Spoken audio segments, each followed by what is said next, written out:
Hello everyone, welcome to my channel code story with Mike. तो आज हम अपने मैथ्स के प्लेलिस्ट का वीडियो नंबर 31 करने जा रहे हैं। लिक्विड नंबर 2929 मीडियम मार्क्ड है। ठीक है, थोड़ा सा नॉइज़ हो सकता है बैकग्राउंड में। एक्चुअली मैं एक फंक्शन में आया हुआ हूँ अपने फ्रेंड के। ठीक है, ट्रैवल कर रहा हूँ। तो देखते हैं आज का मोटिवेशन क्या है। देखो यार, इंपॉर्टेंट है, ध्यान से सुनना। छठा महीना स्टार्ट होने वाला है, 2025 का स्टार्ट हो चुका है एक्चुअली। ठीक है, यानी कि तो और इसके बाद इस जून के बाद 6 महीने आपके पास सिर्फ बचेंगे, जुलाई, अगस्त, सितंबर, अक्टूबर, नवंबर, दिसंबर। ठीक है, ये जून है। चलो मैं आपको फ्री हैंड थोड़ा सा देता हूँ कि ये जून को आप टाइम ले लो और आप एक अपने लिए प्लान बनाओ कि आपको क्या क्या पढ़ना है। ठीक है, उसमें डीएसए भी हो सकता है, ऊप्स भी हो सकता है, एलएलडी भी हो सकता है, कोई डिज़ाइन हो सकता है, कुछ भी हो सकता है। ठीक है, आप अपने लिए एक प्लान बनाओ कि आपको क्या क्या पढ़ना ज़रूरी है, इंटरव्यू के लिए क्या क्या भी बर्निंग है, क्या क्या टॉपिक्स आपको पढ़ना है, और उसके लिए प्लान बना लिया आपने और उन पर मेहनत करो नेक्स्ट 6 मंथ्स के लिए। And make your self ready for 2026। Placements और हायरिंग का कंडीशन थोड़ा सा ख़राब है मार्केट में, बट ऐसा नहीं कि बिल्कुल भी बेकार है। ठीक है, हायरिंग चल रही है, डरने वाली बात नहीं है। इस जस्ट कि आपको अपस्किल करना है और आपको अपने आप को रेडी रखना है हर एक इंटरव्यू के लिए। ठीक है, people are looking for candidates, they are looking for very good candidates. तो make yourself not only good, better and the best. Okay, चलो आगे बढ़ते हैं। Distribute candies among children 2 part 1 इसका काफ़ी ईजी है, आराम से आप बना लोगे, है ना। ये भी बन जाएगा, आराम से समझोगे। हर एक बहुत सारे अप्रोचेस से समझेंगे इस प्रॉब्लम को। अमेजन और रूब्रिक ने इस प्रॉब्लम को पूछा है। You are given 2 positive integers N and limit. ठीक है, मतलब एन आपको दे रखा है कि टोटल एन कैंडीज़ हैं आपके पास, और लिमिट क्या है कि एक चिल्ड्रन को आप ज़्यादा से ज़्यादा इतना कैंडीज दे सकते हो। 0 दे सकते हो, 1 दे सकते हो, 2 दे सकते हो, ज़्यादा से ज़्यादा लिमिट तक दे सकते हो एक चिल्ड्रन को, एक चाइल्ड को। Return the total number of ways to distribute N candies among 3 children. आप यानी कि ये फिक्स कर दिया कि 3 ही बच्चे हैं आपके पास, चाइल्ड 1, चाइल्ड 2 एंड चाइल्ड 3, और आपको एन कैंडीज इन लोगों में बांटना है ना। एन कैंडीज इन तीनों को आप जितना भी दो, मान लेते इसको ए दिया, बी दिया, सी दिया, तो such that A plus B plus C is equal to N होना चाहिए। ठीक है, और इंश्योर करना है no child gets more than limit candies. किसी भी चाइल्ड को लिमिट से ज़्यादा कैंडी नहीं मिलना चाहिए। यहाँ तक क्लियर है। तो आपको एन और लिमिट दे रखा होगा, जैसे यहाँ पर देखो 3 दे रखा है, sorry N is equal to 5, limit is equal to 2 दे रखा है। तो इस लिमिट को ध्यान पे रखते हुए आप चाइल्ड 1 को 1 दे सकते हो, चाइल्ड 2 को 2 और 2 दे सकते हो। सिमिलरली चाइल्ड 1 को 2, चाइल्ड 2 को 1, चाइल्ड 3 को 2, सिमिलरली 2 2 1। यही 3 तरीका है, इससे ज़्यादा और कोई तरीका नहीं हो सकता। आपके मन में आ सकता है कि चाइल्ड 1 को 3 दे देता, चाइल्ड 2 को 1 और चाइल्ड 3 को 1, तो ये वैलिड नहीं है, क्योंकि एक चाइल्ड को आप 2 से ज़्यादा नहीं दे सकते, लिमिट से ज़्यादा। यहाँ लिमिट के लिए 2 है, तो ये वैलिड नहीं होगा। ठीक है, यहाँ तक क्लियर है। तो ये टोटल 3 पॉसिबल वेज निकल कर आ रहे हैं। सिमिलरली ये वाला एग्जाम्पल देखोगे तो टोटल 10 पॉसिबल वेज निकल कर आएंगे। ओके, ठीक है। तो सबसे पहले तो इंटरव्यू में क्या होता है, कंस्ट्रेंट आपको स्टार्टिंग में नहीं बताएगा, वो देखेगा कि आपका सोल्यूशन क्या है, फिर उसके बाद वो धीरे धीरे आपके लिए कंस्ट्रेंट बढ़ाएगा, देखेगा आप कितना इंप्रूव कर सकते हो। ठीक है, बट ध्यान में रखना कंस्ट्रेंट बढ़ सकता है। वो इंटरव्यूअर अगर इंटरव्यूअर आपसे ये सवाल कर रहा है तो he will most probably go towards higher constraints, क्योंकि वो आपसे ऑप्टिमल सोल्यूशन चाहता है। और अमेजन और रूब्रिक के इंटरव्यूज अच्छे होते हैं, प्रॉब्लम्स अच्छे आते हैं, तो definitely they will ask for a tougher version of this problem. Thought process देखते हैं क्या है। देखो, मैं इंटरव्यू में अगर ये प्रॉब्लम को फेस करूंगा तो किस तरह करूंगा वो समझो। सबसे पहला एग्जाम्पल लूंगा, पहले बोलूंगा भैया एग्जाम्पल दे दो, तो एग्जाम्पल देगा आपको। ठीक है, तो आपके मन में एक चीज़ तो पक्का आनी चाहिए, सबसे बेसिक अप्रोच ये आना चाहिए कि भाई आपके पास 3 चिल्ड्रन है। ठीक है, तो मान के चलते हैं अभी आपने एक भी चिल्ड्रन को, 0 मतलब you have given none of the children any candies. 0 children को अभी तक आपने कैंडीज दिया, तो आपके पास कितने कैंडीज बचे हुए हैं, जितना था, यानी कि एन कैंडीज बचे हुए हैं, यानी कि इस एग्जाम्पल में एन 5 है। और हर चिल्ड्रन को आप 2 से ज़्यादा कैंडी नहीं दे सकते। ठीक है, ओके। तो चलो ठीक है, यहाँ तक समझ में आ रहा है। अब आपके पास ऑप्शन है, देखो ध्यान दो, आपके पास क्लियर कट ऑप्शन ये दिख रहा है कि पहले चिल्ड्रन को, ठीक है, पहले चिल्ड्रन को आपने 0 कैंडीज दिया। ओके, तो अभी यहाँ पर आप लिख सकते हो ना कि अब आपने एक चिल्ड्रन को असाइन कर दिया है कैंडी। यहाँ पर अभी तक आपने एक भी चिल्ड्रन को असाइन नहीं किया था कैंडी, अब आपने एक चिल्ड्रन को असाइन कर दिया है कैंडी। ठीक है, कितना कैंडी असाइन किया, 0 कैंडी असाइन किया। तो आपके पास थे कितने, ऑलरेडी एन कैंडीज थे, आपने 0 कैंडी असाइन किया, तो एन माइनस 0 कैंडीज बचे हैं, तो एन का एन ही रह गया, एन का वैल्यू 5 था। लिमिट 2 है, लिमिट 2 का वैल्यू लेकर चलते हैं।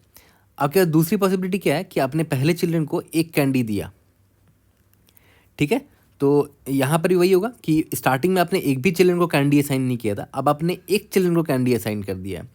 तो ये this is the count of the children जिनको जिनको आपने कैंडी असाइन कर दिया। तो 1 मतलब यहाँ पर एक चिल्ड्रन को कैंडी असाइन हुआ है और उसको कितना कैंडी आपने दिया, एक कैंडी दिया। तो ऑलरेडी आपके पास 5 थे, तो 5 माइनस 1, अब आपके पास 4 कैंडी बचा है।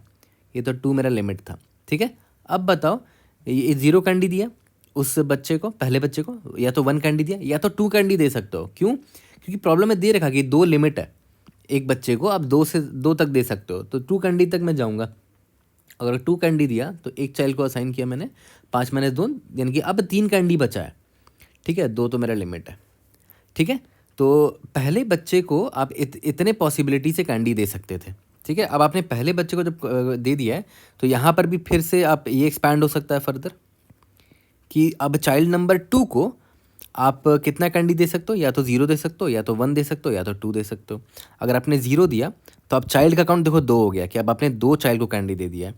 5 माइनस 0 ये 5 हो गया, ठीक है। और ये तो 2 है।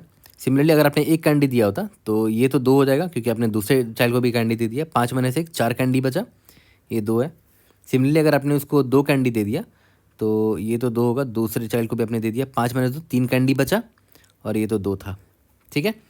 तो सिमिलरली आप अपना ट्री डायग्राम बनाओगे, ऐसे बहुत सारा ट्री डायग्राम बनेगा, है ना। हर ब्रांच से देख रहे हो लिमिट नंबर ऑफ पॉसिबिलिटी निकल के आ रहे हैं। क्यों लिमिट? क्योंकि देख रहे हो लिमिट का वैल्यू 2 है ना, तो एक बार 0 कैंडी दिया पहले चिल्ड्रन को, 1 कैंडी दिया, 2 कैंडी दिया, टिल लिमिट कैंडी दे सकते हो। ये पॉसिबिलिटी है आपके पास, ठीक है। तो आराम से आप ऑप्शन आपको दिखा तो अपने आराम से आप रिकर्शन लिख सकते हो। ट्री मैं पूरा नहीं बनाऊंगा, ठीक है। तो इसका कोड करना देखो कितना आसान है। मैंने आपको जस्ट बताया अभी कि मैं सिंपल सा एक सॉल्व रिकर्शन फंक्शन लिखने वाला हूँ जिसमें मैं स्टार्टिंग में क्या दूंगा, 0 दूंगा। 0 मतलब क्या है कि चिल्ड्रन का काउंट है, वो कितने चिल्ड्रन हमने असाइन कर दिए हैं। और ऑब्वियस बात है एक समय ऐसा आएगा कि चिल्ड्रन का काउंट 3 हो जाएगा क्योंकि प्रॉब्लम में दे रखा है कि 3 ही चिल्ड्रन है, तो वहीं पर रुक जाएंगे। चिल्ड्रन का काउंट 0 है, चलो बढ़िया है। उसके बाद और क्या भेज रहे थे, टोटल n मेरे पास कैंडीज़ हैं। उसके बाद लिमिट भी भेज देते हैं क्योंकि मुझे चेक करना पड़ेगा कि लिमिट नंबर ऑफ़ कैंडीज़ ही दे सकते हैं हर एक चाइल्ड को, ठीक है। तो ये मैंने सॉल्व फंक्शन कॉल कर दिया। अब इसको देखो कितना आसानी से हम ये कर सकते हैं, इसको लिख सकते हैं। जो भी अभी हमने ऊपर रिकर्शन स्टोरी समझा, ये इंट मेरा काउंट ऑफ चिल्ड्रन है, काउंट चिल्ड्रन, कितने चिल्ड्रन को हमने असाइन कर दिया है। इंट ये n मेरा क्या है, कितना रिमेनिंग है ना। तो इंट n ले लिया कितना, और ये मेरा लिमिट है। लिमिट तो मेरा कांस्टेंट है, प्रॉब्लम में दे रखा है इनपुट में, ठीक है।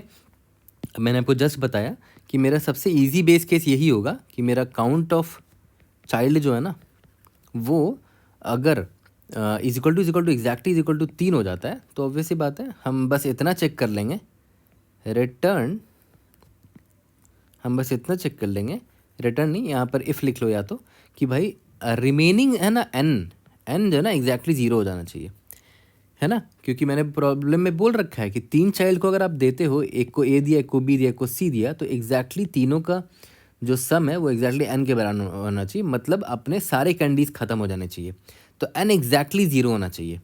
अगर n एग्जैक्टली 0 हो गया मतलब आपको एक तरीका मिल चुका है, आपको एक पाथ मिल चुका है इस रिकर्सिव डायग्राम में।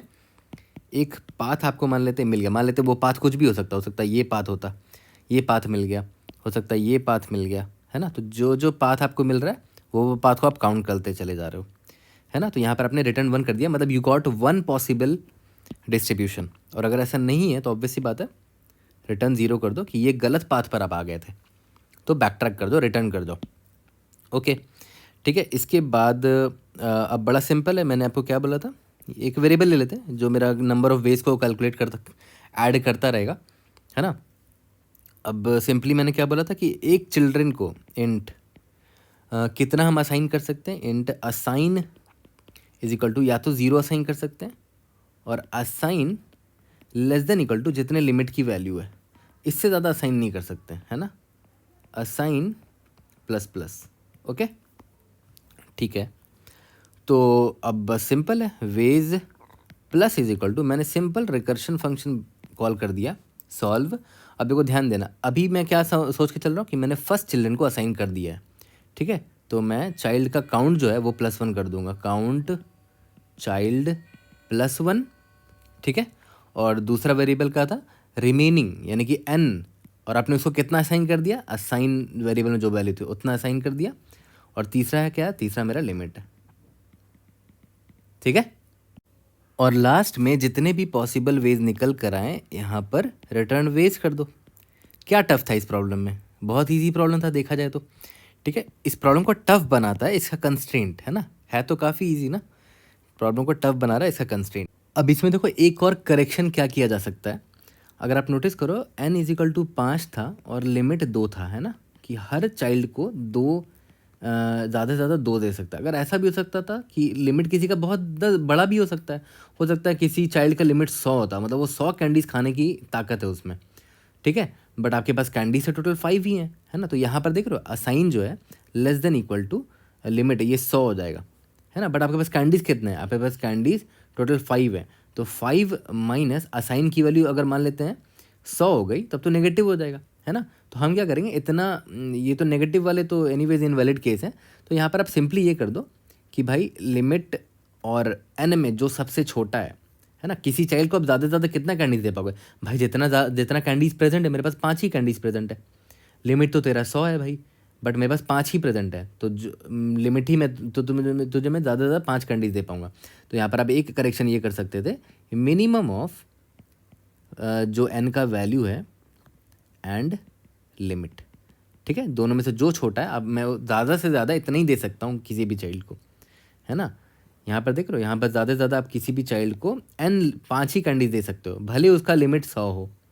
ठीक है, और दूसरा केस क्या है कि n का वैल्यू बड़ा हो, मान लेते हैं n मेरा 100 है और लिमिट मेरा 5 है ना, भले मेरे पास 100 कैंडीज़ है, बट मैं किसी चाइल्ड को लिमिट ही कैंडीज दे सकता हूँ, जितनी उसकी क्षमता है 5 है तो 5 दे सकता हूँ, इसलिए मैं जो मिनिमम है उतनी ही कैंडीज दे पाओगे, तो यहाँ पर मैंने minimum of n comma limit लगा दिया। ठीक है, और भी आप यहाँ पर इंप्रूवमेंट कर सकते हो इस कोड में कि भाई अगर नेगेटिव चला गया n माइनस असाइन, है ना, if n minus assign is less then 0, तो फिर कंटिन्यू कर जाओ, ये इनवैलिड केस है, एंड सो ऑन, बहुत सारे और छोटे मोटे ट्वीक्स मतलब ये कर सकते हो इंप्रूवमेंट इस कोड में। ये बहुत सिंपल कोड मैंने लिखा है, ठीक है, बट डेफिनेटली ये आपको दे देगा टाइम लिमिट एक्सीड। ठीक है, तो आपको इंटरव्यू डेफिनेटली बोलेगा कि can we further improve this, है ना। तो देखते हैं और कितने तरीके से इसको सॉल्व कर सकते हैं। तो चलो अब आते हैं नेक्स्ट अप्रोच पे। ठीक है, बट हाँ, पहले अप्रोच का टाइम कॉम्प्लेक्सिटी सोचो, याद करो आप क्या कर रहे थे, चाइल्ड 1 को ज़्यादा से ज़्यादा आप कितना दे पा रहे थे, लिमिट दे सकते थे, चाइल्ड 2 को आप ज़्यादा से ज़्यादा लिमिट दे सकते थे, लिमिट की जो भी वैल्यू, चाइल्ड 3 को आप ज़्यादा से ज़्यादा लिमिट 3 दे सकते थे, है ना। तो आप सारे पॉसिबिलिटी ट्राई मार रहे थे, सॉरी चाइल्ड 3 को लिमिट दे सकते थे, तो मल्टीप्लाई करेंगे तो टोटल पॉसिबिलिटी निकल के आ जाएंगे। तो टाइम कॉम्प्लेक्सिटी कितना हो जा रहा है, ओ ऑफ लिमिट का पावर क्यूब। ठीक है, मतलब ये वर्स्ट केस सिनारियो हो गया कि इतना जा सकता है टाइम कॉम्प्लेक्सिटी, जो कि definitely it's not a good solution. ठीक है, एक और बहुत सिंपल सा सोल्यूशन पता है क्या कर सकते थे, कि चाइल्ड 1 है मान लेते हैं, ये चाइल्ड 2 है, ये चाइल्ड 3 है ना, और मान लेते हैं मेरे पास n इज इक्वल टू कुछ दे रखा है और लिमिट इज इक्वल टू कुछ दे रखा है, मान के चलते हैं। तो एक और भी सिंपलेस्ट सोल्यूशन ये हो सकता था कि मैं रिकर्सिवली ना सॉल्व करके ये कर लेता, मतलब इटरेटिवली सॉल्व कर लेता, मतलब मैं एक फॉर लूप ये लिखता कि चाइल्ड 1 को मुझे कितना देना है, चाइल्ड 1 को मैं 0 दे सकता हूँ, चाइल्ड 1 को मैं less than equal to minimum of कितना दे सकता हूँ, याद करो n minus limit, n comma limit, है ना, n कॉमा लिमिट, चाइल्ड 1 को प्लस प्लस कर रहा हूँ। ठीक है, कि किसी चाइल्ड को मैं 0 से लेकर इतना कैंडीज दे सकता हूँ। ठीक है, और अगर इस चाइल्ड को मैंने CH1 कैंडीज दिए हैं, तो उसके बाद एक और फॉर लूप लिख देता हूँ, चाइल्ड 2 को मैं कितना दे सकता हूँ, चाइल्ड 2 को भी मैं उतना ही दे सकता हूँ कि भाई इसको भी 0 कैंडीज दे सकता हूँ, है ना, चाइल्ड 2 को less than equal to limit, है ना, ज़्यादा से ज़्यादा लिमिट दे सकते हैं, लेकिन हो सकता है कि जो मतलब यहाँ पर भी सेम केस लगेगा मिनिमम वाला, है ना, तो यहाँ पर भी हम वैसे करेंगे, मिनिमम ऑफ जितना कैंडीज़ है बचा हुआ है चाइल्ड 2 और चाइल्ड 3 के लिए, तो चाइल्ड 1 ने अगर इतने कैंडीज़ लिए हैं तो बचा कितना, n माइनस CH1 कैंडीज़ बचा। ठीक है, और लिमिट दोनों में से जो भी छोटा होगा, है ना, उतनी कैंडीज दे पाएंगे, चाइल्ड 2 प्लस प्लस। ठीक है, okay, similarly for child 3 is equal to 0, child 3 is less than equal to minimum of जितना कैंडी इसके पास बचा है, n minus CH1 minus CH2, है ना, CH1 को जितना मिला CH2 को जितना मिला उतना कैंडीज इसको दे सकते हैं, CH3 प्लस प्लस। अब बस सिंपली मुझे यहाँ ये चेक करना है कि CH1 plus CH2 plus CH3 तीनों को जो मैंने कैंडीज दिए हैं एग्जैक्टली उनका सम n के बराबर होना चाहिए, है ना। तो हम क्या करेंगे, एक वेज नाम का वेरिएबल ले लेंगे, उसमें प्लस प्लस कर देंगे। ठीक है, ठीक है, ये भी काफ़ी घटिया सोल्यूशन दिखा है। तो O ऑफ n क्यूब आपको साफ साफ दिख रहा है यहाँ पर। ठीक है, ओके। अब इसको फर्दर कैसे इम्प्रूव किया जा सकता है, वो इम्प्रूवमेंट आपको इधर ही दिख जाएगा। अभी देखो अप्रोच नंबर जो 3 होने वाला है मेरा, अप्रोच नंबर 3 जो होने वाला है, इसी कोड को आप फर्दर पता है कैसे इम्प्रूव कर सकते हो, है ना। देखो मैं यही कोड ले लेता हूँ दोबारा से, इसी कोड को मैं दोबारा ले लेता हूँ और इसको आप इम्प्रूव कर सकते हो। देखो कैसे कर सकते हो इम्प्रूव। अगर आपने यहाँ नोटिस किया होगा, अगर आपको पता चल चुका है कि CH1 को, चाइल्ड 1 को कितना देना है ना, ये वाला जो फॉर लूप है ये चाइल्ड 1 के लिए है और ये वाला फॉर लूप है ये चाइल्ड 2 के लिए है, तो आप आराम से चाइल्ड 3 का निकाल सकते थे। आपको ये करने की ज़रूरत ही नहीं थी, है ना, फॉर लूप लिखने की ज़रूरत ही नहीं थी, है ना।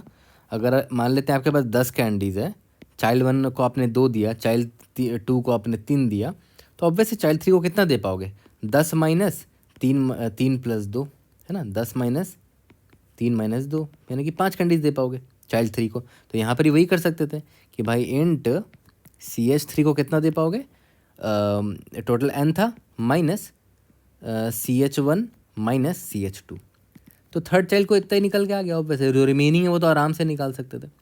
ठीक है, अब बस यहाँ सिंपली चेक कर लो कि CH1 plus CH2 plus CH3 must be is equal to n होना चाहिए, तभी ये एक वैलिड कॉम्बिनेशन होगा। तो नंबर ऑफ वेज में मैंने प्लस प्लस कर दिया। ठीक है, यहाँ तक क्लियर है। और लास्ट में मैं क्या करूँगा, रिटर्न नंबर ऑफ वेज कर दूंगा। ठीक है, अब देखो ध्यान दो, टाइम कॉम्प्लेक्सिटी आपने थोड़ा तो इम्प्रूव कर लिया, O ऑफ n स्क्वायर से O ऑफ n क्यूब से O ऑफ n स्क्वायर जा चुके हो, तो थोड़ा इंप्रूवमेंट हो गया। तो इंटरव्यूअर हो सकता है इससे थोड़ा सेटिस्फाइड हो जाए, बट स्टिल 10 का पावर 6 अगर कंस्ट्रेंट है तो ये भी काम नहीं करेगा। n स्क्वायर है भाई, है ना, और 10 का पावर 6 आपका मैक्सिमम वैल्यू है। n स्क्वायर नहीं, सॉरी n, ये फॉर लूप जो चल रहा है minimum of n comma limit में चल रहा है ना। तो दोनों में से जो भी मिनिमम होगा, मान के चलते हैं जो मिनिमम होगा उसको m ले लेते हैं, मिन, तो O ऑफ मिन का स्क्वायर हो जा रहा है टाइम कॉम्प्लेक्सिटी। ठीक है, यहाँ पर देखो फॉर लूप, है ना। तो वर्स्ट केस मैं बस बता रहा हूँ कि इस स्क्वायर टाइम कॉम्प्लेक्सिटी आपका जा रहा है, तो इसमें फर्दर अब क्या इंप्रूव कर सकते हैं। तो ऑब्वियस सी बात है यार, अगर इम्प्रूवमेंट अब भी मांग रहा है वो, तो आपको आना पड़ेगा अप्रोच नंबर 4 पर। अब आपको थोड़ा सोचना पड़ेगा कि भाई अब क्या करें कि O ऑफ n क्यूब भी नहीं हो रहा था solve, O of n square भी नहीं एक्सेप्ट किया उसने। ठीक है, तो ऑब्वियस सी बात है आपको O ऑफ n की तरफ थोड़ा सा सोचना पड़ेगा, या फिर ऐसा हो सकता है कि कॉन्स्टेंट सोल्यूशन हो। बट पहले देखते हैं O ऑफ n में इसको सॉल्व किया जा सकता है कि नहीं। तो देखो इनपुट में आपको क्या दे रखा है कि n दे रखा है, जितना आपके पास कैंडीज है, लिमिट दे रखा है कि एक चिल्ड्रन को इतना कैंडी दे सकते हैं, और आपको क्या दे रखा है कि भाई आपके पास चिल्ड्रन जो है वो 3 है टोटल। ठीक है, तो अब एक काम करता हूँ ना, देखो ये प्रॉब्लम टफ क्यों हुआ उस पर ध्यान दो। अगर मैं आपको बोलता कि भाई चिल्ड्रन 3 ना हो के चिल्ड्रन सिर्फ एक ही है, मान के चलते हैं, ठीक है, मैं आपको ये समझाना चाह रहा हूँ कि एक्चुअली में ये प्रॉब्लम की कॉम्प्लेक्सिटी बढ़ी कैसे है। चल मान लिया कंस्ट्रेंट बढ़ा दिया गया, उसकी वजह से तो डेफिनेटली प्रॉब्लम हार्ड हुआ है, बट एक और चीज़ है जो इस प्रॉब्लम को टफ बनाता है। देखो चिल्ड्रन अगर 1 होता तब आपका आंसर बड़ा स्ट्रेट फॉरवर्ड होता। देखो कैसे, मान लेते हैं अगर आपके पास चिल्ड्रन एक ही है और आपके पास n कैंडीज़ है, मान लेते हैं n का वैल्यू 5 है, ठीक है, तो आपका आंसर बड़ा सिंपल और स्ट्रेट फॉरवर्ड होता कि चिल्ड्रन एक ही चिल्ड्रन, मेरे पास एक ही बच्चा है ना, तो मैं या तो उसको 0 कैंडी दे सकता था, या तो 1 कैंडी दे सकता था, या तो 2 दे सकता था, या तो 3 दे सकता था। लिमिट की जो भी वैल्यू है, मान लेते हैं लिमिट की वैल्यू 3 दे रखी है, तो इसको मैं ज़्यादा से ज़्यादा 3 कैंडी मतलब या तो 0 दे सकता था, या तो 1, या तो 2, या तो 3 दे सकता था। मतलब मिनिमम उसको मैं कितना दे सकता था, 0 दे सकता था, और मैक्सिमम कितना दे सकता था, जितनी लिमिट की वैल्यू है, ऑब्वियस सी बात है ना, जितनी लिमिट की वैल्यू उतनी दे सकता था। तो लिमिट मेरा कितना 3 है, तो मिनिमम 0 और मैक्सिमम 3। ठीक है, तो टोटल कितने वेज निकल कर आ गए, देखो तो एक वे, दूसरा वे, तीसरा वे, चौथा वे, यानी कि टोटल 4 वेज निकल कर आ रहे हैं, है ना। जिसको आप ऐसे भी निकाल सकते हो कि इससे चिल्ड्रन को मिनिमम 0 तरीका है देने का, सॉरी मिनिमम 0 कैंडी है दे सकते हैं, या तो मैक्सिमम 3 कैंडी दे सकते हैं।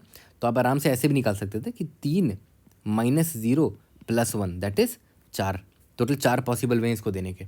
ये समझ रहे हो ना, मतलब किसी का भी जब भी आपको कोई रेंज दिया होता है, A, B एक रेंज है मान लेते हैं, तो टोटल कितने एलिमेंट्स हैं इस A से लेकर B तक में, कैसे निकालते थे, B माइनस A प्लस 1, है ना। अरे बड़ा सिंपल सा बात बोल रहा हूँ कि भाई मान लेते हैं ये 2 से लेकर 10 तक का एलिमेंट है इस रेंज में, तो कितने एलिमेंट्स हैं कैसे निकालते थे, 10 - 2 + 1 कर दो, यानी कि टोटल 9 एलिमेंट्स है। वो 9 एलिमेंट कौन कौन है दिखा देता हूँ, 2 3 4 5 6 7 8 9 और ये 10, कितने हो गए, 1 2 3 4 5 6 7 8 9, टोटल 9 एलिमेंट्स हो गए ना।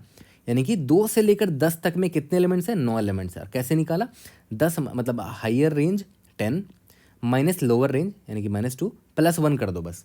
ठीक है, तो यहाँ पर हमने ये किया कि मिनिमम आप 0 कैंडी दे सकते थे, है ना, और मैक्सिमम उसको 3 कैंडी दे सकते थे। तो टोटल कितने पॉसिबल वेज निकल कर आ जाएंगे, 0 कैंडी या तो 1 कैंडी या तो 2 कैंडी या तो 3 कैंडी, यानी कि टोटल 4 पॉसिबल वेज निकल आते थे। तो यानी कि 4 वेज हैं पॉसिबल। और वो 4 वेज कैसे निकाला आपने, maximum range minus minimum range +1। ठीक है, ये तो बड़ा सिंपल सा बात मैंने आपको बताया। लेकिन ये तब का केस है जब चिल्ड्रन इज इक्वल टू 1 होता, और अगर चिल्ड्रन इज इक्वल टू 2 होता तो क्या अभी भी टफ रहता मेरा प्रॉब्लम। देखते हैं, मान लेते हैं आपके पास एक चिल्ड्रन ना होकर 2 चिल्ड्रन होता, तब आप कैसे सॉल्व करते इस प्रॉब्लम को।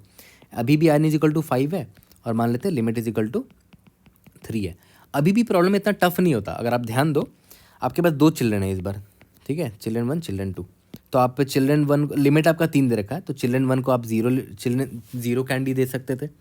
ठीक है, तो आपको चाइल्ड 2 को कितना देना पड़ेगा, याद करो प्रॉब्लम में दे रखा है कि चिल्ड्रन 1 को आप जितना भी दोगे और चिल्ड्रन 2 को जितना भी दोगे, दोनों का sum exactly is equal to n के बराबर होना चाहिए। तो अगर आपने चाइल्ड 1 को 0 दिया है तो चाइल्ड 2 को आपको n - 0 देना पड़ेगा। ठीक है, अभी अभी लिमिट को भूल जाओ, आई नो कि लिमिट कितना हो जाएगा, यहाँ पर 5 - 0 हो जाएगा, है ना, यहाँ पर 5 - तो ये तो इनवैलिड केस हो जाएगा, तो वो हम चेक डाल देंगे, उसकी टेंशन मत लो अभी। बस मैं आपको बता रहा हूँ कि अगर 2 चाइल्ड है, पहले चाइल्ड को अगर आपने 0 दिया तो दूसरे चाइल्ड को n - 0 आपको देना पड़ेगा। ठीक है, मान लेते चाइल्ड 1 को आपने 1 दिया तो दूसरे को n - 1 देना पड़ेगा, क्योंकि दोनों का सम n होना चाहिए। ठीक है, अगर आपने इसको 2 दिया तो इसका n - 2 देना पड़ेगा। अगर इसको आपने इसको 3 दिया तो n - 3 देना पड़ेगा। इसको अगर आपने 4 दिया तो यहाँ पर n - 4 देना पड़ेगा। इसको अगर आपने 5 दिया तो इसको n - 5 देना पड़ेगा।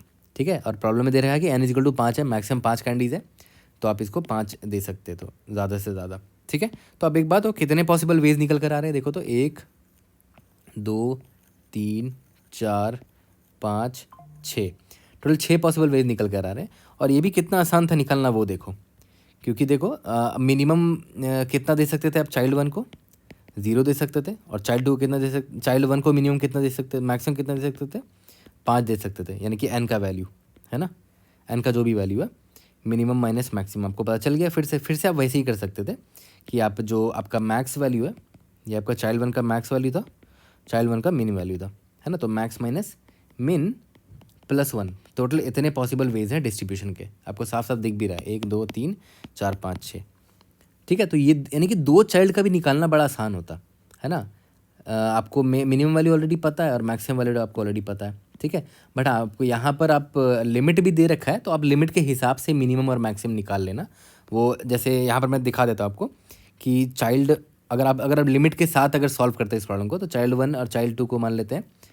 प्रॉब्लम में क्या दे रखा है कि लिमिट ज़्यादा से ज़्यादा कितना है, लिमिट ज़्यादा से ज़्यादा 3 है ना। तो आप चाइल्ड 1 को 0 दे सकते थे, दे सकते हो क्या, वो सोचो, नहीं दे सकते। क्यों, क्योंकि अगर चाइल्ड 1 को 0 दोगे तो चाइल्ड 2 को n - 0 यानी कि 5 देना पड़ेगा, जो कि इनवैलिड है, तो इसको मैं कंसिडर ही नहीं करूँगा। ठीक है, तो चाइल्ड 1 को आप 1 दे सकते हो क्या, देख लेते हैं, तो इसको 5 - 1 देना पड़ेगा, तो 5 - 1 4 हो जाएगा भाई, वो भी लिमिट से ज़्यादा हो गया, तो ये भी इनवैलिड है। 2 अगर आप इसको दोगे तो ये n - 2 हो जाएगा, तो ये वैलिड है ना, ये वैलिड है। ओके, तो यानी कि चाइल्ड 1 को आप ना 0 दे सकते हो ना 1 दे सकते हो, आपको चाइल्ड 1 को मिनिमम पता है कितना देना पड़ेगा, 2 ही देना पड़ेगा। ठीक है, चाइल्ड 1 को आपको 2 ही देना पड़ेगा मिनिमम, यानी कि इस बार, यानी कि अगर आप लिमिट के हिसाब से चलोगे तो चाइल्ड 1 का मिनिमम कितना निकल कर आया 2, और चाइल्ड 1 का मैक्सिमम कितना निकल कर आएगा वो देख लेते हैं। ज़्यादा से ज़्यादा इसको 2 दे सकते हैं, 3 दे सकते हैं, तो 5 - 3 हो जाएगा। 4 दे सकते हैं, 5 - 4 हो जाएगा। ठीक है, नहीं 4 भी नहीं दे सकते ना, लिमिट आपका 3 दे रखा है, तो 4 भी नहीं दे सकते। ठीक है, तो ये भी मेरा इनवैलिड हो जाएगा। ठीक है, तो मैक्सिमम कितना पॉसिबल निकल कर आ गया 2, और ज़्यादा से ज़्यादा उसको 3 दे सकते हो, है ना। तो टोटल कितने पॉसिबल निकल कर आ गए, 3 - 2 + 1, है ना, ये मैक्सिमम रेंज है, ये मिनिमम रेंज है, तो इतने 2 पॉसिबल वेज निकल कर आ गए। और वो 2 पॉसिबल वेज क्या क्या हैं वो मैं आपको दिखा देता हूँ कि चाइल्ड 1 को आपने 2 दिया, और चाइल्ड 2 को आपने 3 दे दिया, चाइल्ड 1 को आपने 3 दिया और चाइल्ड 2 को आपने 2 दे दिया। यही पॉसिबल वेज है n इज इक्वल टू 5 और लिमिट इज इक्वल टू 3 के लिए, है ना। 2 3 3 2, इसके अलावा और कोई पॉसिबिलिटी है ही नहीं, है ना। टोटल 2 पॉसिबल वे निकल कर आए। और देखो यहाँ पर मैंने निकाल के दिखा भी दिया आपको कि 2 ही पॉसिबल वेज है। ठीक है, यहाँ तक क्लियर है। एक और एग्जाम्पल लास्ट देख लो, उसके बाद चिल्ड्रन इज इक्वल टू 3 पर आ जाएंगे। अभी चाइल्ड मेरे पास मान लेते हैं 2 ही है, ठीक है। तो मान लेते हैं चाइल्ड 1 है, ये चाइल्ड 2 आपका। देखते हैं चाइल्ड 1 को मैं मिनिमम कितना दे सकता हूँ। चाइल्ड 1 को मैं 0 दे सकता हूँ क्या? अगर चाइल्ड 1 को 0 दूंगा तो देखो 5 माइनस 0 इज इक्वल टू 5 हो जाएगा, विच इज़ नॉट गुड, क्योंकि किसी भी चाइल्ड के पास 4 से ज़्यादा नहीं होना चाहिए, बट इसके पास 5 हो जा रहा है। तो ये देखो ये गलत हो गया। तो चाइल्ड 1 को मैं 1 दे सकता हूँ क्या? हाँ 1 दे सकता हूँ। देखता हूँ क्यों, क्योंकि देखो 5 था टोटल, चाइल्ड 1 को मैंने 1 दे दिया तो 5 माइनस 1 4 हुआ, और लिमिट मेरा 4 है, ठीक है। तो इसका मतलब ये वैलिड है। और फर्दर देखता हूँ और भी केसेस निकल कर आ रहे हैं। ये 2 अगर मैं इसको दूँ तो 5 माइनस 2 दैट इज़ इसके पास 3 कैंडीज आएंगे। 5 minus 2 that is 3 candies, which is fine क्योंकि लेस देन लिमिट है। इसको 3 भी दे सकता हूँ तो 5 माइनस 3 दैट इज़ 2 आएंगे। इसको 4 भी दे सकता हूँ, 5 माइनस 4 दैट इज़ 1 आएंगे। 4 क्यों दे सकता हूँ? क्योंकि लिमिट 4 है, उससे ज़्यादा नहीं दे पाऊँगा, ठीक है। तो देखते हैं कितने पॉसिबल वेज निकल कर आ रहे हैं। 1 2 3 4, है ना। तो इसको आप ऐसे भी निकाल सकते थे कि चाइल्ड 1 का मैक्सिमम आप कितना दे सकते हो? 4 दे सकते हो। और चाइल्ड 1 को मिनिमम कितना दे सकते थे? 1 दे सकते थे। तो मिनिमम वैल्यू 1 है, मैक्सिमम वैल्यू 4 है। तो आराम से टोटल नंबर ऑफ वेज कैसे निकाल सकते हो? 4 माइनस 1 प्लस 1, है ना। ये रहा right range minus left range plus 1 that is 4। Total 4 ways निकल आपको दिख भी रहे हैं, 1 2 3 4, ठीक है। तो अब एक चीज़ आपने नोटिस किया होगा कि मिनिमम वैल्यू कितना दे सकते हैं वो निकालना बड़ा आसान है। चाइल्ड 1 को मिनिमम वैल्यू कितना दे सकते हैं वो निकालना बहुत आसान है। देखो 0 डिस्कार्ड क्यों हुआ था?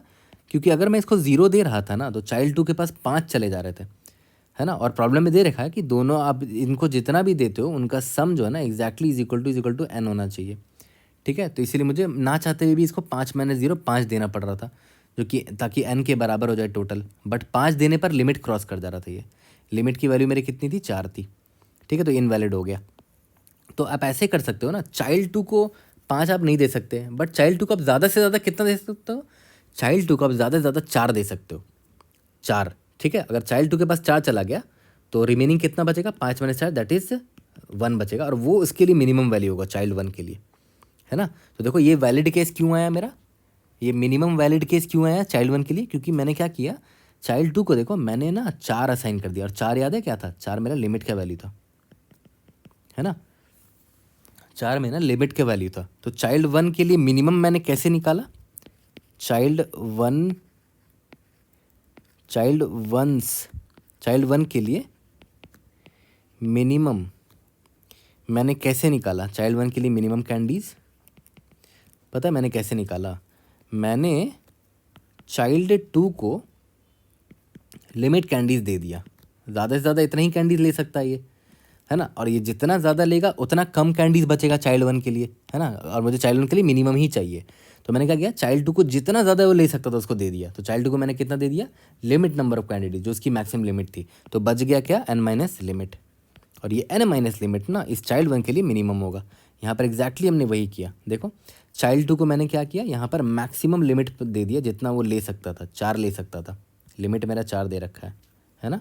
तो 5 माइनस 4 बचा 1, 5 माइनस 4 वो मैंने चाइल्ड 1 को दे दिया, ठीक है। यानी कि मैं बड़े इजीली से चाइल्ड 1 का मिनिमम निकाल सकता हूँ। कैसे? n माइनस लिमिट, ठीक है। और ये लिमिट मैंने किसको दे दिया? n तो टोटल था, उसमें से लिमिट मैंने हटा दिया। लिमिट की मैंने किसको दिया था? चाइल्ड 2 को दे दिया था, ठीक है। तो n माइनस लिमिट जो है ना वो चाइल्ड 1 के पास चला जाएगा। मिनिमम है ये चाइल्ड 1 के लिए, ठीक है। और चाइल्ड 1 का मैक्सिमम तो मुझे पता है कि मैक्सिमम उसको लिमिट दिया जा सकता है ना। यहाँ तक क्लियर है? ठीक है। अगर मुझे मिन और मैक्स मिल गया तो मैं आराम से देखो ये range total number of veg निकाल सकता हूँ। तो चाइल्ड 2 के लिए भी बड़ा आसान था देखा जाए तो, है ना। रेंज निकाला और उससे आंसर निकल कर आ गया, ठीक है। अब आते हैं हमारे लास्ट केस में चाइल्ड 3। कि अब मेरे पास ना चिल्ड्रन 3 है, 3 चिल्ड्रन है, और एक्चुअली में यही प्रॉब्लम को थोड़ा टफ बनाता है, क्योंकि चिल्ड्रन 1 के लिए आसान था प्रॉब्लम सॉल्व करना, चिल्ड्रन 2 के लिए भी आसान था, चिल्ड्रन 3 जब आया तब आपको थोड़ा सोचना पड़ेगा, है ना। मान लेते हैं n कुछ दे रखा है और आपका लिमिट कुछ दे रखा है।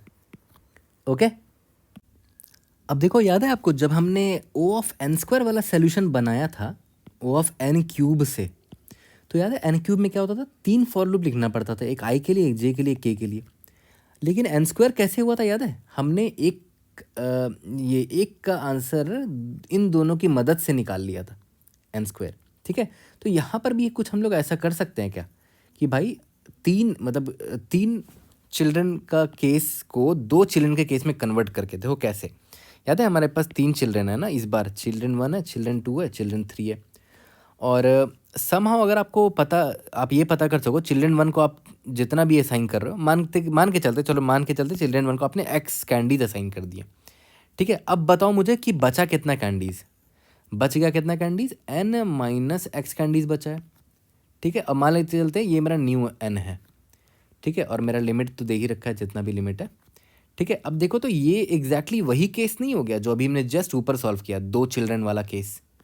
देखो 2 चिल्ड्रन है, सिर्फ चिल्ड्रन 2 और चिल्ड्रन 3 है, 2 ही चिल्ड्रन है, और आपके पास टोटल ये कैपिटल N कैंडीज़ है जिसकी वैल्यू क्या है n माइनस एक्स। क्यों, क्योंकि भाई x तो मैंने इसको दे दिया है ना, अब वो चिल है अपना, बस मुझे इन दोनों में डिस्ट्रीब्यूशन करना है। n का वैल्यू ये है और लिमिट का वैल्यू ये है। एग्जैक्टली ये ऊपर वाला केस नहीं हो गया जो ऊपर अभी हमने सॉल्व किया, 2 चिल्ड्रन वाला केस। ठीक है, तो उसमें हम आराम से इसको रिड्यूस कर सकते थे। तो यहाँ पर हम जो भी x की वैल्यू रखेंगे, मान लेते हैं x की वैल्यू 0 रखी तो यहाँ पर n माइनस 0 होगा, x की वैल्यू 1 रखी तो यहाँ पर n माइनस 1 होगा रिमेनिंग, है ना, एंड सो ऑन। ठीक है, तो देखा है तो हम थोड़ा सा वो वाले केस में ईजिली जा पा रहे हैं कि भाई 2 ही चिल्ड्रन है और उसमें मेरे पास n कैंडीज़ हैं और लिमिट है। तो अब देखो ध्यान देना कि आपको चाइल्ड 1 में कितने वैल्यू दे सकते हो, चाइल्ड 1 में 0 दे सकते हो क्या, वो आपको चेक करना पड़ेगा कि 0 दिया भी जा सकता है कि नहीं, या 1 भी दिया भी जा सकता है। नहीं, मतलब मैं यहाँ पर सेम सवाल करने वाला हूँ आपसे कि चाइल्ड 1 का मिनिमम कैंडीज आप कितने दे सकते हो और चाइल्ड 2 का मिनिमम कैंडीज आप कितने दे सकते हो। आप उतने ही के बीच की वैल्यू असाइन कर सकते हो इस एक्स में, है ना।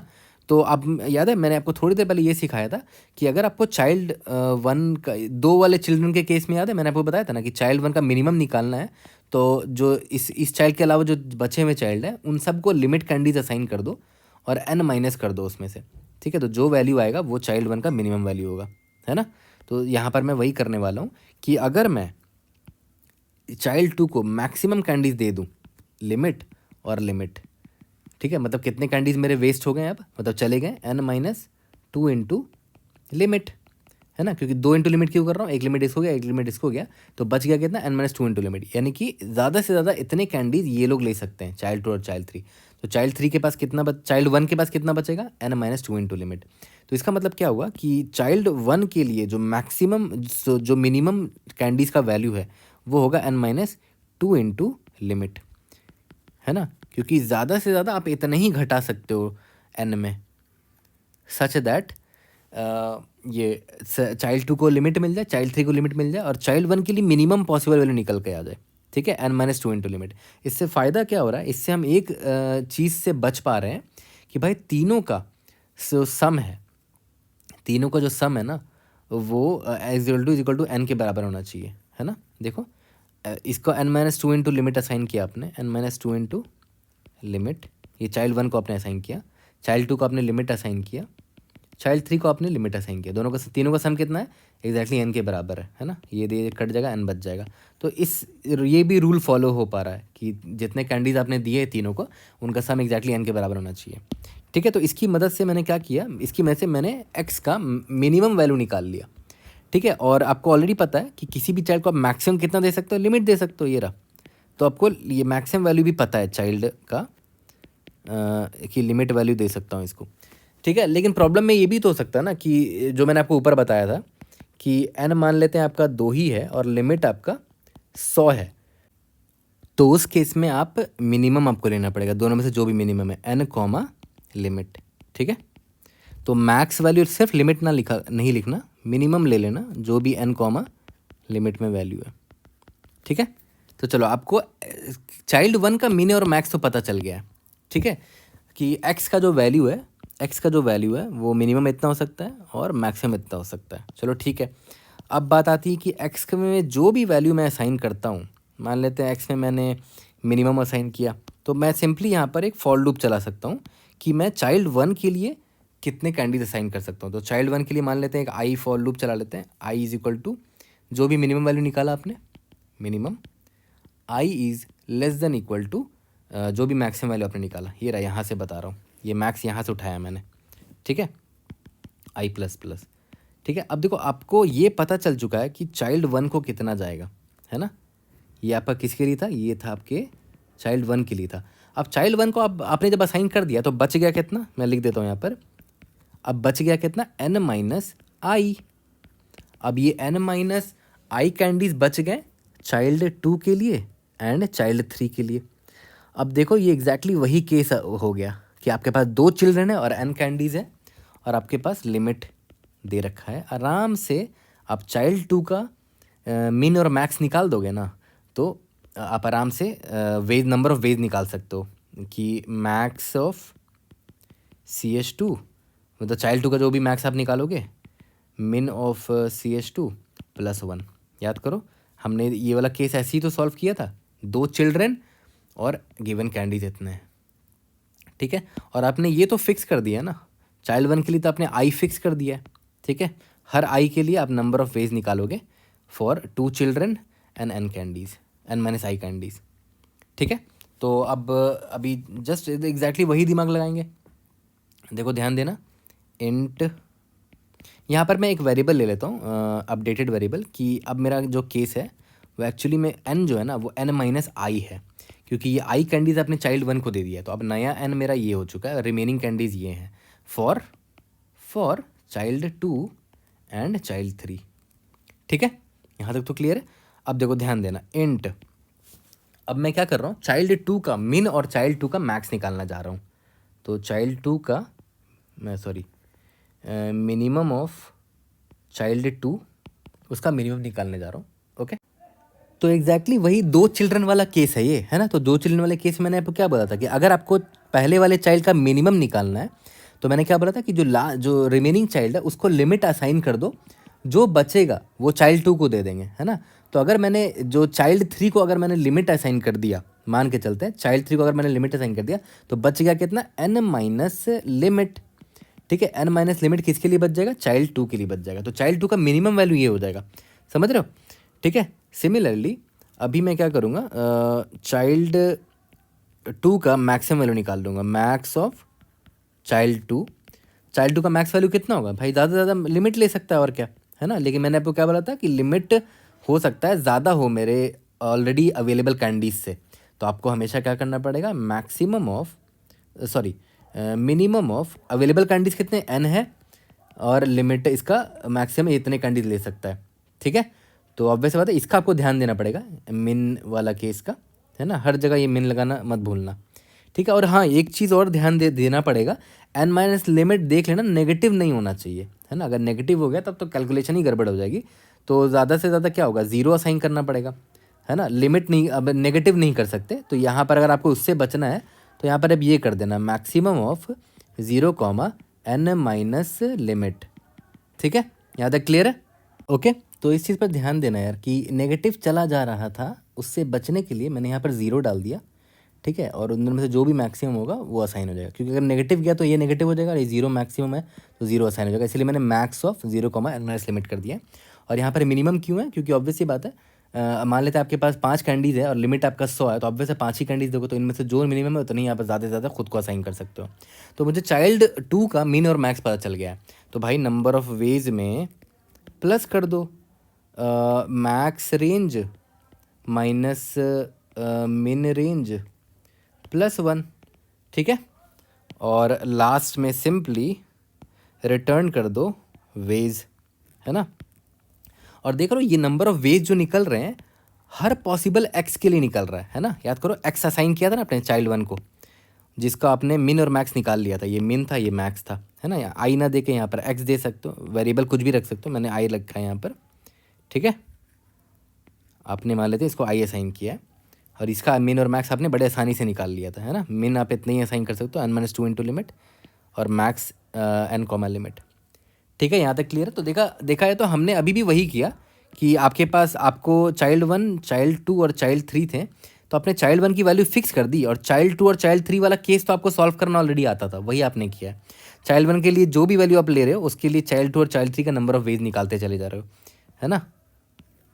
ठीक है, यहाँ तक क्लियर है। तो देखा है तो टाइम कॉम्प्लेक्सिटी हमने बड़ा इंप्रूव कर लिया। देखो लीनियर सोल्यूशन में हमने सॉल्व कर लिया इसको, एक ही फॉर लूप है और क्या, है ना, एक ही फॉर लूप है, वो ऑफ लीनियर सोल्यूशन निकल कर आ गया ये।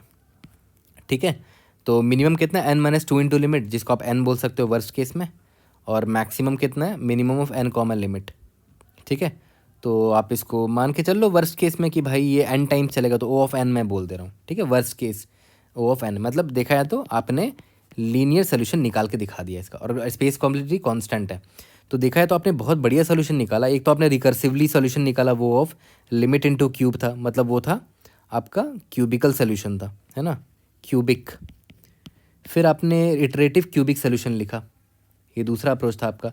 इसी इटरेटिव क्यूबिक अप्रोच को आपने स्क्वायर, है ना, ओ ऑफ एन स्क्वायर वाले सोल्यूशन पे चले गए, उसके बाद ओ ऑफ आप लीनियर में चले गए, है ना। तो एक आपने 4 सोल्यूशन दिखाया, तो इंटरव्यूअर आपसे बहुत इंप्रेस हो जाएगा।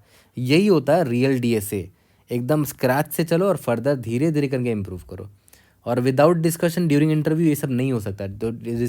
तो इंटरव्यू में मैं डिस्कस भी करता हूँ उनसे, है ना, अपने इंटरव्यूअर से। जितना कम्युनिकेट करोगे उतना अच्छा इंप्रेशन बनेगा, उसके बोनस पॉइंट्स मिलते हैं इंटरव्यू में। ओके, तो चलो जल्दी से कोड करते हैं, इसको फिनिश करते हैं।